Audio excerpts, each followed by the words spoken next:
pelajaran kita masing-masing. Doa dimulai.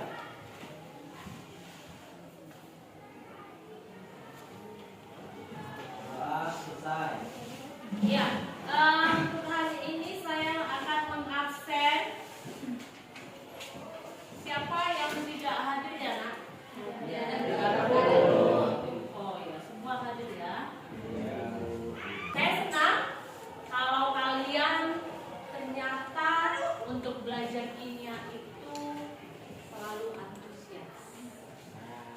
Terbukti dengan kehadiran kalian, semua kalian dapat. Terima kasih buat kehadirannya. Nah, baik, anak-anak ibu, kita saat ini belajar tentang termokimia. Kalau minggu yang lalu kita juga sudah belajar tentang termokimia, ya kan? Nah, secara khusus itu tentang energi. Siapa yang tahu bunyi hukum kekekalan energi? Yuk, silakan, Siti.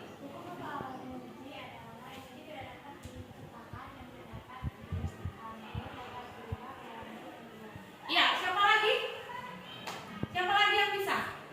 Ya, silakan. Energi tidak dapat diubah menjadi diciptakan, tapi energi dapat diubah menjadi satu. Oke, baik.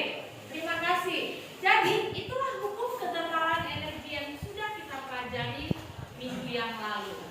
Saya akan kasih ilustrasi yang menyangkut dengan tema kita, yaitu tentang reaksi eksoterm dan endoterm. Sebelum kita masuk kepada tema reaksi eksoterm dan endoterm ini, saya akan kasih ilustrasi. Suatu ilustrasi yang membawa kita juga nanti semakin memahami ternyata reaksi eksoterm dan reaksi endoterm ini kita ketemukan dalam kehidupan sehari-hari. Jadi kimia itu bukanlah hal yang menakutkan, kimia itu bukanlah hal yang kau maya, ya kan? Nggak tahu lah, entah apa jangan, nggak tahu lah. Apa itu Elit? Apa itu Natrin? Tidak. Kimia itu nyata dan banyak kita ketemukan dalam kehidupan sehari-hari. Nah, ilustrasi yang saya berikan, suatu ketika ada seorang ibu di tengah malam, sudah malam lah ya. Nah, dia itu anaknya mengalami sakit demam tinggi. Jadi sudah tengah malam, maka untuk kendaraan juga jauh, rumah sakit juga jauh, dan kemudian dia tidak punya kesediaan obat-obatan. Apa yang dia lakukan? Seorang ibu yang sudah mengetahui tentang ilmu pengetahuan kimia, dia lakukan, dia ambil kain, lalu dia celupkan ke air yang bisa dikatakan hangat, bisa dikatakan lebih rendah suhunya dibandingkan suhu daripada anaknya tersebut, suhu badan anaknya itu. Lalu dia kompres lah, dia kompres badan anaknya tersebut. Ternyata bisa, suhu badan si anak itu mengalami penurunan. Adakah sesuatu hal yang membuat itu tiba-tiba? Tidak. Semuanya ada usaha dan ada proses. Nah, proses inilah yang menghubungkan nanti dengan reaksi eksoterm dan endoterm. Si anak tersebut mengalami penurunan suhu. Apa yang membuat? Adakah dukun? Tidak. Tetapi usaha si ibu tadi, dia mengompres badan si anak dengan air yang suhunya lebih rendah dibandingkan suhu badan si anak. Reaksi apa yang terjadi? Mari kita lihat. Jadi, apa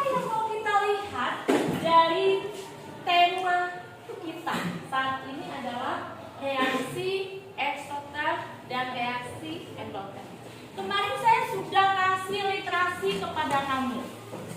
Sebelum kamu masuk pembelajaran ini, saya sudah kasih untuk boleh membaca atau merelakan tentang reaksi eksoterm dan reaksi endoterm. Siapa yang tahu apa itu reaksi eksoterm?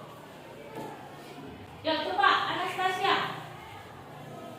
Reaksi eksoterm itu reaksi yang penggunaan kalor dari lingkungan ke sistem. Dari lingkungan ke sistem. Oke, bagus.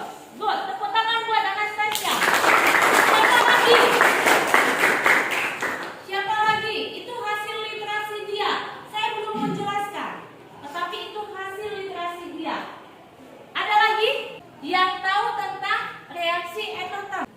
Mana ini laki-lakinya? Yuk silakan Bang. Reaksi endoterm adalah reaksi yang menyerap kalor Dari sistem ke lingkungan.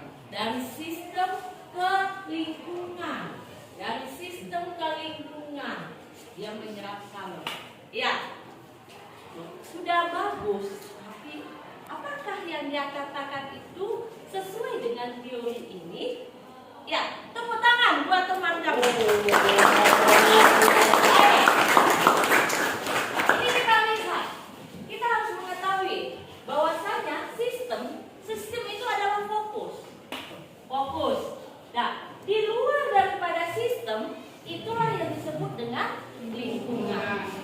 Jadi, kalaulah sistem ini, ya, tadi kita katakan hukum kekekalan energi tidak dapat diciptakan dan tidak dapat dimusnahkan.